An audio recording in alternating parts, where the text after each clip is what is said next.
And welcome students, welcome to my channel accounts online classes.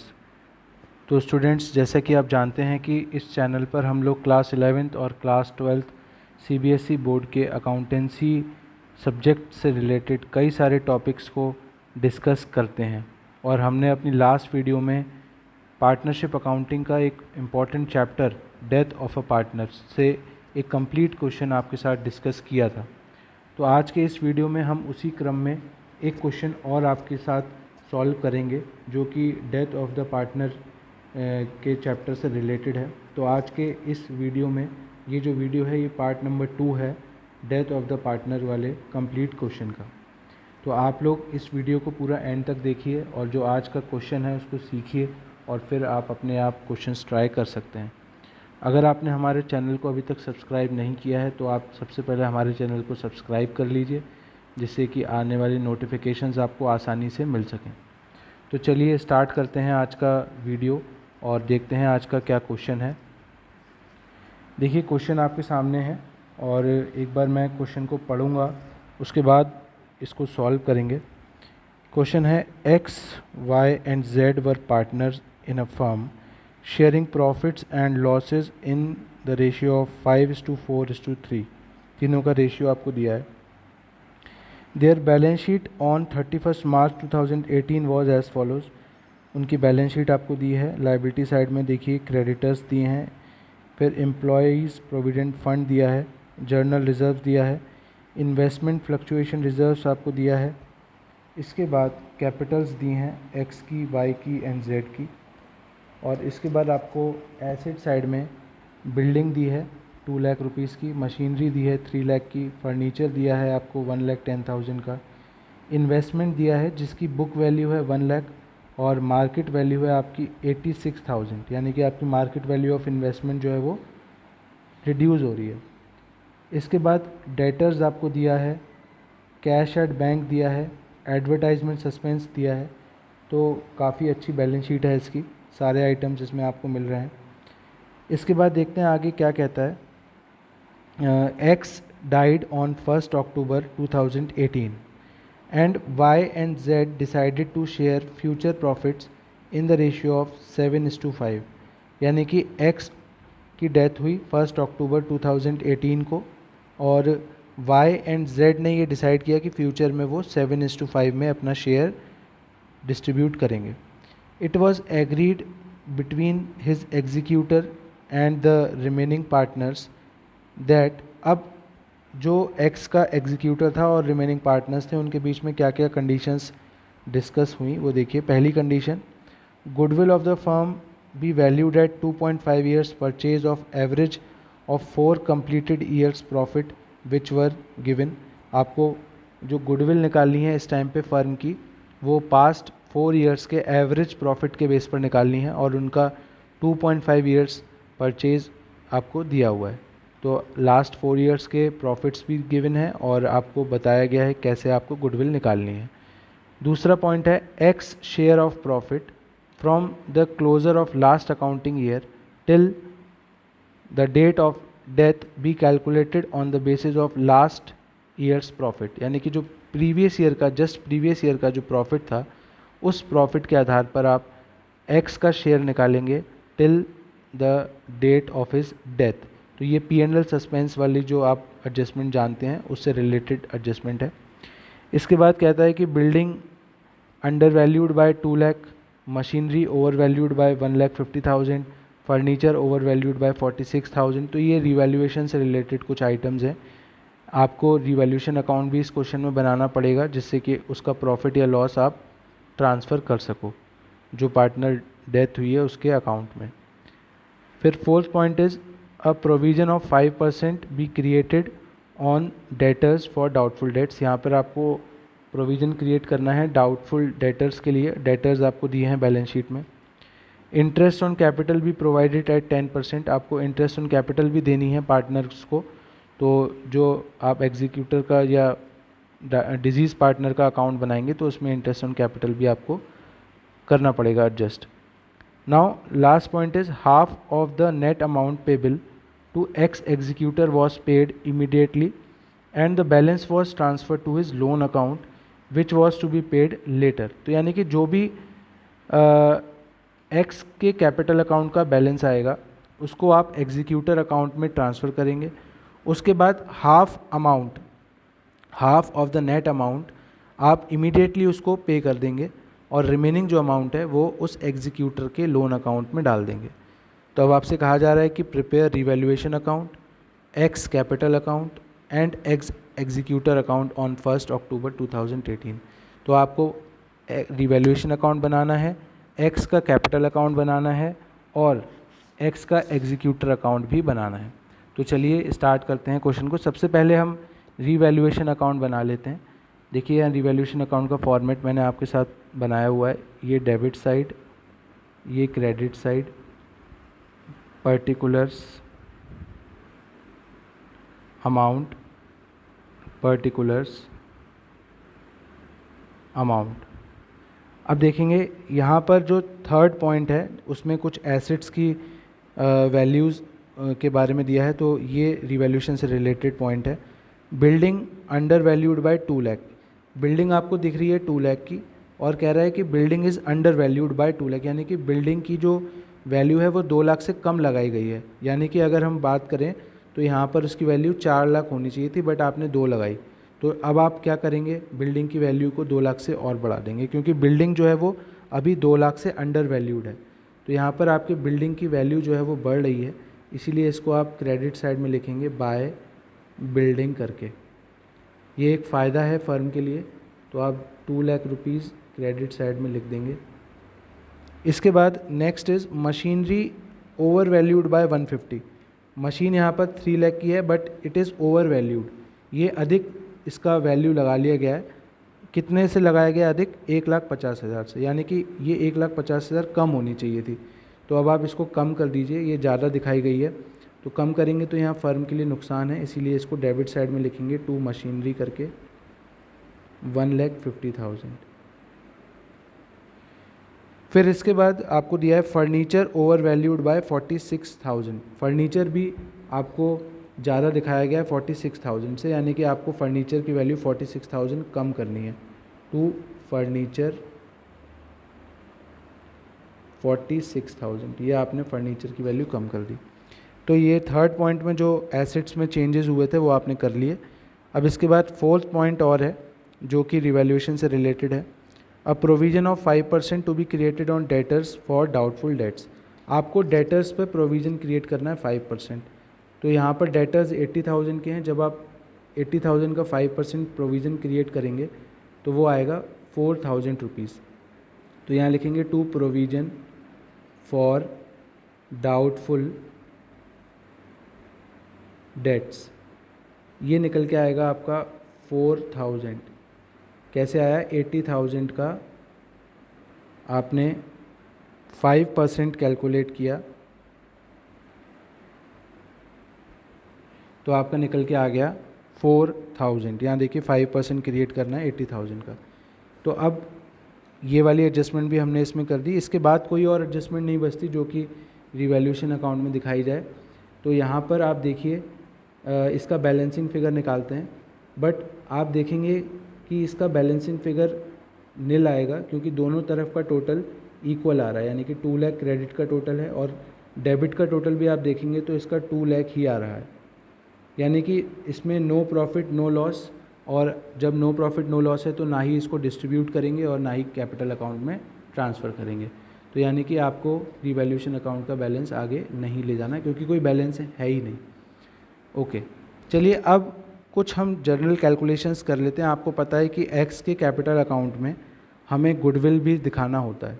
तो अब यहाँ पर गुडविल के बारे में आपको दिया गया है, तो पहले गुडविल की कैलकुलेशन कर लेते हैं। देखिए मैं यहाँ पर वर्किंग नोट नंबर 1 में आपको गुडविल की कैलकुलेशन हम करेंगे, ठीक है, ट्रीटमेंट ऑफ गुडविल। अब गुडविल आपको पता है कि फर्म की जो गुडविल होती है उसमें जो डिजीज़्ड पार्टनर होता है उसका शेयर निकाल के उसको दिया जाता है, और वो कौन देता है, वो जो रिमेनिंग पार्टनर्स होते हैं, अगर वो गेन कर रहे हैं रिमेनिंग पार्टनर्स, या आप कह सकते हैं गेनिंग पार्टनर्स, उस डिजीज़ पार्टनर को उसके गुडविल का शेयर देते हैं। क्योंकि जो डिजीज़ पार्टनर है उसका शेयर रिमेनिंग पार्टनर्स में से ही गेन किया गया है, तो वो अपने गेनिंग रेशियो में उस डिजीज़ पार्टनर को गुडविल का शेयर देंगे।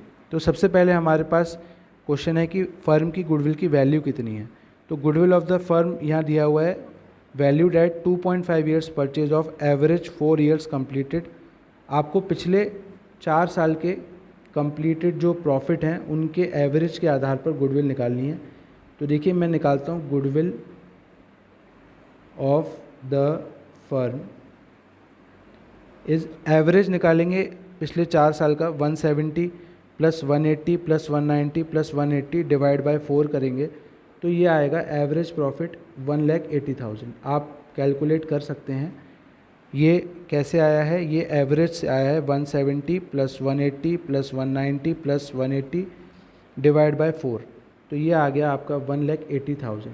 1,80,000 एवरेज प्रॉफिट आ गया। मल्टीप्लाई बाय हम करते हैं नंबर ऑफ परचेज ईयर्स, यानी कि 2.5, यहाँ दिया है 2.5 ईयर्स परचेज। तो फर्म की गुडविल की वैल्यू जो निकल के आई वो आई 4,50,000। 4,50,000 ये it is the value of firms goodwill at the time of death of x. Now x का शेयर जब हम देखेंगे, एक्स शेयर इन गुडविल, तो वो कितना निकल के आएगा 4,50,000 मल्टीप्लाई बाय एक्स का देखिए क्या था 5/12। एक्स का जो प्रॉफिट शेयर था वो 5/12 था, आप ऊपर से देख सकते हैं 4, 5, 4 और 3, तो एक्स का हो गया 5/12। ये निकल के आएगा 1,87,500।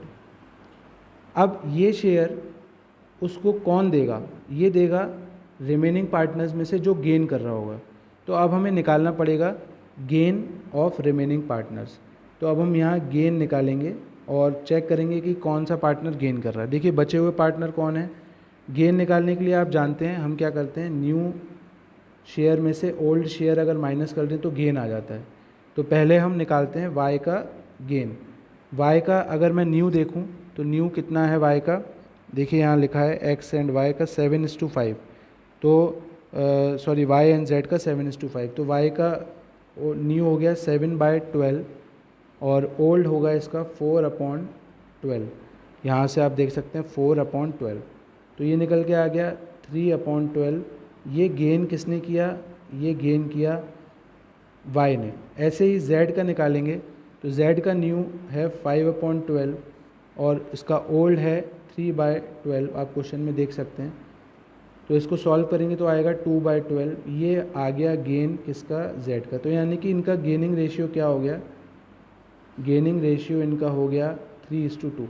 तो ये जो अमाउंट है जो x को दिया जाना है वो y और z अपने 3:2 में देंगे।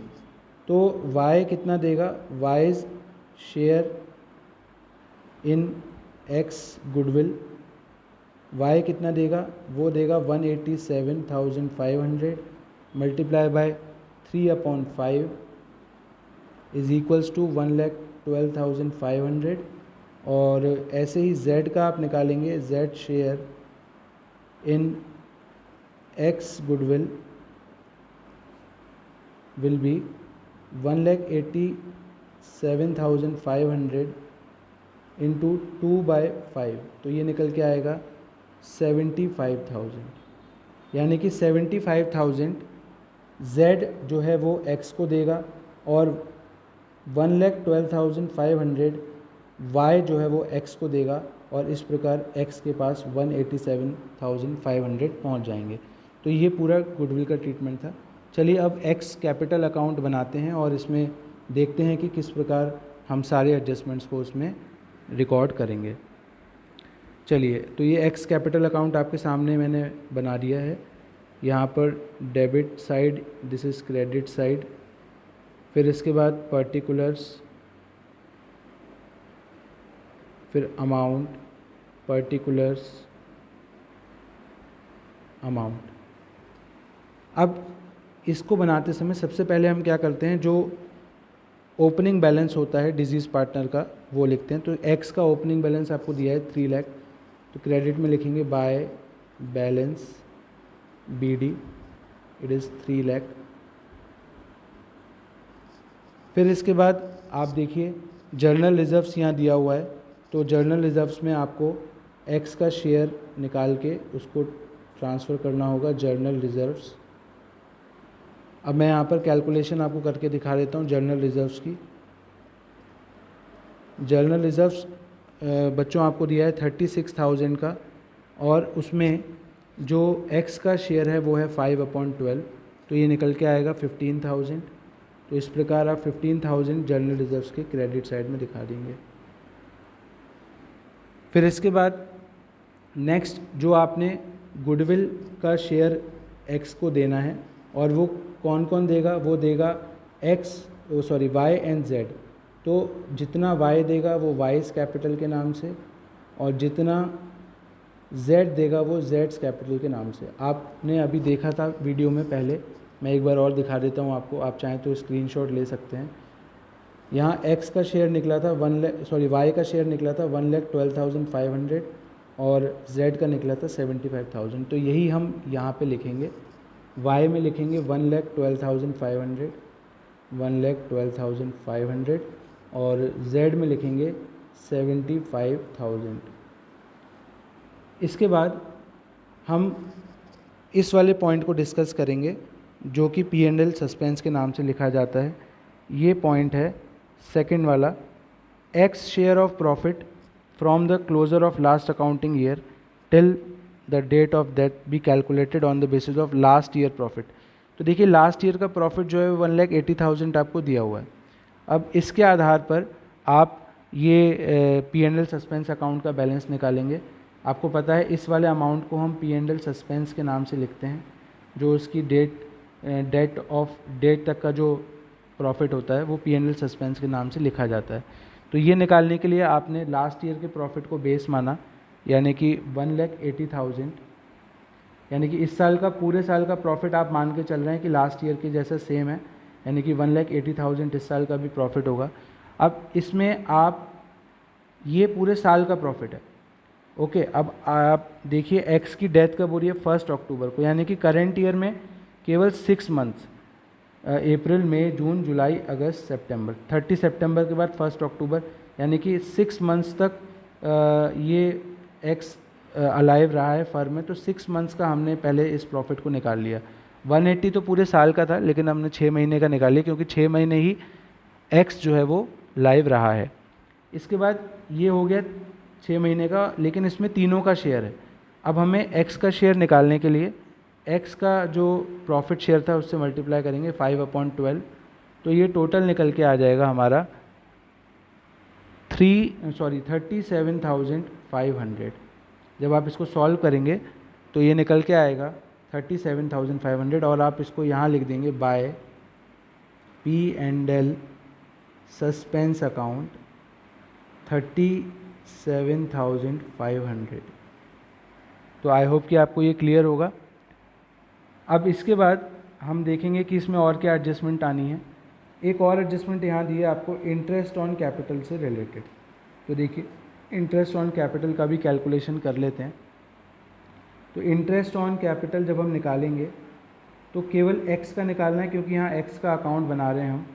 तो एक्स की कैपिटल आप देखिए कितनी है, 3 लाख, और 10% पर एनम है, 10% कर लेते हैं इसका, लेकिन पर एनम है पूरे साल का, बट हमें तो केवल 6 महीने का निकालना है, क्योंकि यहाँ एक्स जो है 6 महीने तक ही फर्म में रहा है। तो जब ये निकालेंगे तो ये निकल के आएगा 15,000, और इसको आप बाय इंटरेस्ट ऑन कैपिटल के नाम से लिख देंगे 15,000। अब बच्चों इसमें मैं आपको एक बात और दिखा दूं, बैलेंस शीट में यहाँ पर एक आइटम दिया है इन्वेस्टमेंट, एसेट साइड में दिया है इन्वेस्टमेंट, बुक वैल्यू है उसकी 1 लाख, लेकिन उसकी मार्केट वैल्यू कितनी है 86,000। तो मैं यहाँ आपको बता दूँ यहाँ 14,000 का फर्म को इन्वेस्टमेंट पर लॉस हो रहा है, ठीक है। अब ये लॉस इन्वेस्टमेंट पर जो हो रहा है, फर्म इसको कहाँ से बियर करती है? सबसे पहले अगर इन्वेस्टमेंट फ्लक्चुएशन रिजर्व होता है तो पहले उसमें से बियर करती है। तो यानी कि इन्वेस्टमेंट फ्लक्चुएशन रिजर्व में कितना है 14, तो ये पूरा का पूरा जो 14,000 का लॉस है ये इस वाले जो रिज़र्व है उसमें से रिकवर कर लिया जाएगा। तो इसीलिए इन्वेस्टमेंट फ्लक्चुएशन रिज़र्व को पार्टनर्स में बांटने की आवश्यकता ही नहीं पड़ेगी।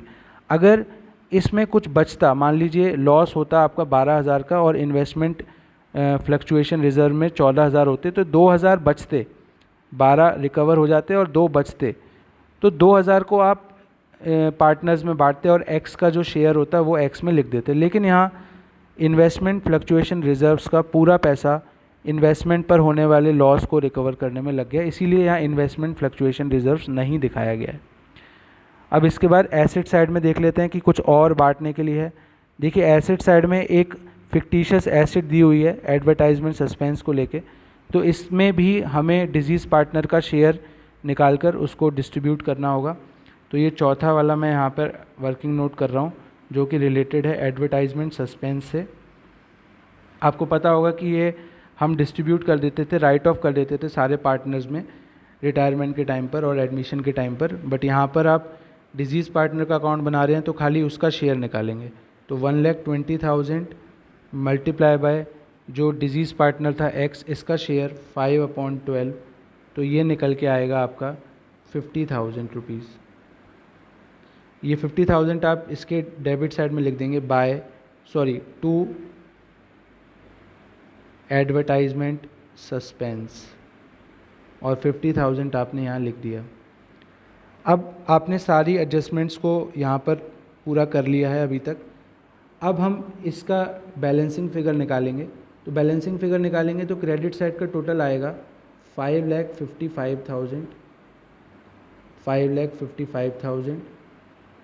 इसके बाद बैलेंसिंग फिगर यहाँ डेबिट साइड में आएगी और वो हम एक्स के एग्जीक्यूटर के नाम से लिखेंगे, क्योंकि आपको ये पैसा एग्जीक्यूटर को ट्रांसफ़र करना है। तो एक्स के एग्जीक्यूटर के नाम से आपने लिखा, जगह कम होने की वजह से थोड़ा सा राइटिंग डिस्टर्ब हो रहा है, बट आप लोग समझिए। अब यहाँ पर बैलेंसिंग फिगर आएगा 5,05,000।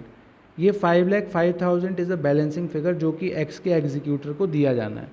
अब इस क्वेश्चन में क्योंकि एक्स का एग्जीक्यूटर अकाउंट भी बनाने के लिए बोला है और आपको बोला गया है कि half of the net amount payable is 5,05,000, half of this is immediately to be paid to the executor and the balance will be transfer to his loan account.